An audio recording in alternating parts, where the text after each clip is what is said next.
I have had a crush on Yannick for 10 years but was too scared to confess. Then, I was diagnosed with terminal brain cancer. So, I tied him up and took what I wanted. Again and again. His eyes burned red as he struggled. Yulia, if you've got the guts, untie me. I thought that the second I let him go, he would strangle me in fury, but instead he flipped the script, dominating me with a raw, almost punishing intensity, not stopping for a second. Yulia, do I look like some weakling to you? So weak that you had to drug me? I have had a massive crush on Yannick Jordan for 10 years, from my awkward teenage years until my adulthood. He lived in the villa next door. I watched him go from a bright-eyed kid to a man dressed in a sharp suit with a deep voice and smoldering looks. I was hopelessly in love with him, but I never told him. What if I did and he rejected me? That would be game over. Then, 10 days ago, I passed out at work and woke up in a hospital. The doctor gave me a pitying look and said, "It's late-stage brain cancer. It's too late to treat." Just like that, my expiration date was stamped. I was not ready to die. I had not traveled the world yet. I hadn't even slept with Yannick yet. And then I was reminded of the kind of stories I had been binge reading lately. You know, the ones where the possessive, obsessive love interest refused to let the protagonist go. I was going to die anyway. A little recklessness would not kill me any faster, right? So I called Yannick and invited him over for dinner.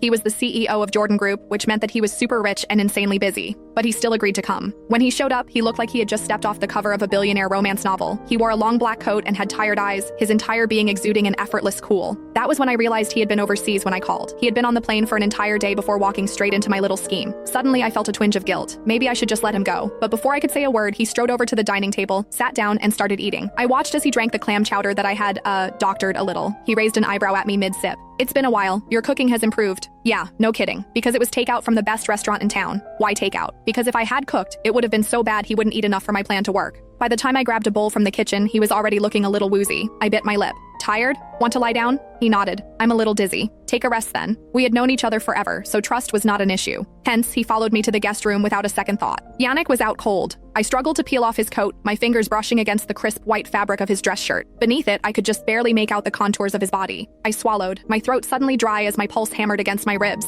But in the end, I lost my nerve. Instead, I rummaged through my closet and pulled out a collection of silk ties, ones I had bought for him over the years but never dared to give him. Well, tonight, they were finally going to serve a purpose. Carefully, I wrapped them around his wrists and ankles, securing him to the bed. By the time I was done, exhaustion hit me, and I collapsed onto the edge of the mattress. I lifted my gaze. I saw that Yannick's face was calm, his breathing steady. Right now, he looked so peaceful, but I knew that the moment he woke up, he would be furious.